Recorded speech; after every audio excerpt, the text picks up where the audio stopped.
We're making banana bread today, and this recipe, a very, very basic and easy and fun to do one, is from the Fannie Farmer Cookbook. So here are the ingredients we're going to need. We're going to be taking 2 eggs. These are brown eggs, but you can use white, it doesn't matter.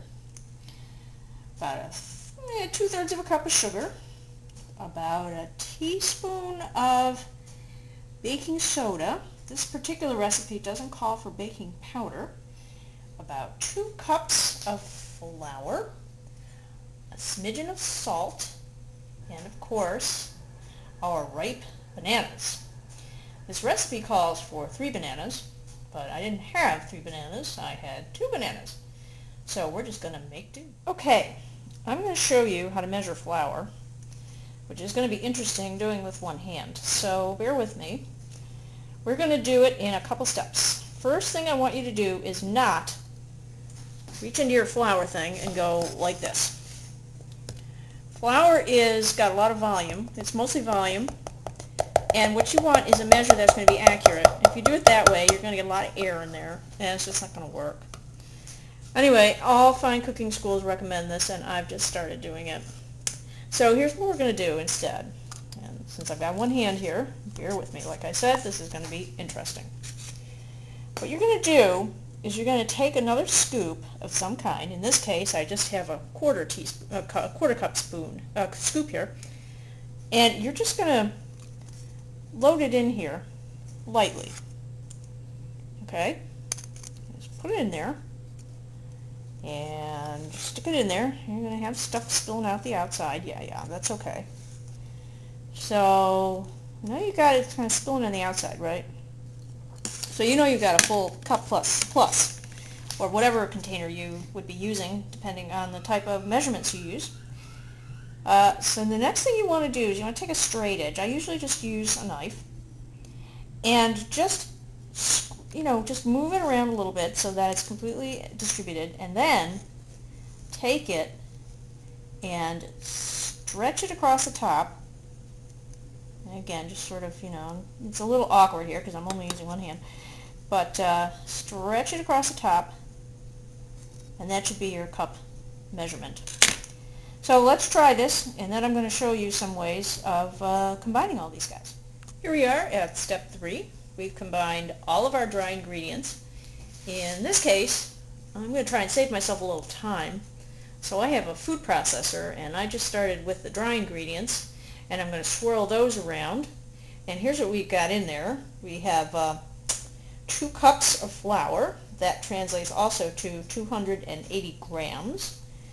3/4 of a cup of sugar, or 145 grams. I love this food processor. It makes life so easy. It's a Cuisinart. We have a teaspoon of salt and 1 teaspoon of baking soda. Now here we go. The easiest way to get this stuff all combined is to just use your pulse feature and just pulse it around a little bit. That's it. And it'll do all the work for you.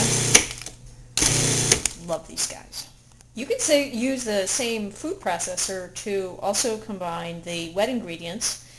It's a lot easier to combine dry and then wet ingredients and then combine them all together. So that's why I started with the flour and the other dry ingredients.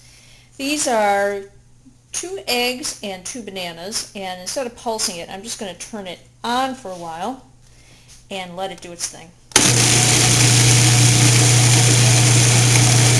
We'll get it down here. Oh boy. Oh boy. Oh yeah. We're getting there. Now we're ready to combine. Here is a smaller bowl with the dry ingredients, and I have the liquid ingredients in the larger bowl, since we're going to be adding the dry ingredients to the liquid ingredients.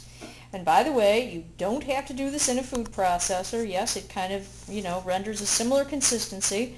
I'm just doing it this way, although there are times when I've also used a potato masher or a regular mixer to mix the wet ingredients and the anything else to mix the dry. So we're going to start just with a little bit of mixing the dry ingredients into the wet ingredients. And what I like to do is just incorporate a little bit of it at a time. Again, this is interesting. I don't have a third hand here. But I think you get the idea. As you go along, you want to just sort of scoop the flour into the liquid and just keep doing that until you get finished with incorporating all the flour. And as soon as you do that, you want to stop. You don't want to overmix this or it'll get tough. Okay, we're ready for the oven. Sorry I couldn't show this part to you, but it's kind of impossible with one hand. It just doesn't work. What I did basically was I folded the dry ingredients into the wet ingredients, and when you fold something, it's just sort of going underneath and then over, underneath and then over, bringing the dry ingredients up from the bottom and then the wet ingredients down to the bottom, and just sort of distributing them gently over and over, and you sort of turn the bowl around as you go. So I then just filled this. This is a clay baker. I use this for bread a lot. It's a very, very nice. It has very evenly distributed heat, and it gives a good rise to any kind of quick bread because of the texture of the pan. Let's put it in to our 350 degree oven. Just hang on a second. I'm just going to check to see what that translates that into Celsius. I'm going to move away from this picture a little bit here. What have we got? Oops, I should have checked this before. Oops, okay, 180 Celsius. And our bread is ready to go in. Our banana bread is out of the oven, and boy, does that look good. I hope you can get a decent look at it.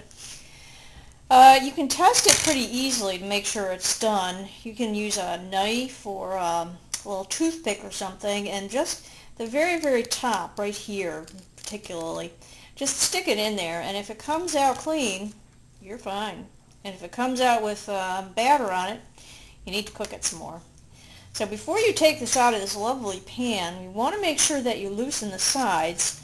This looks like it's pretty good, but you want to go around and just make sure that it's going to come out of the pan easily, because you don't want to leave a whole lot of banana bread on the inside, do you? Not after all that wonderful ingredients and the time that it's spent in the oven. So let's get this onto the rack and see what it looks like. And that's it, folks. Banana bread. Now, is that a work of art or what? I'm really proud of this baby. Just look at the way the top came out, too. This is perfect. We're going to enjoy it with our dinner tonight. Enjoy!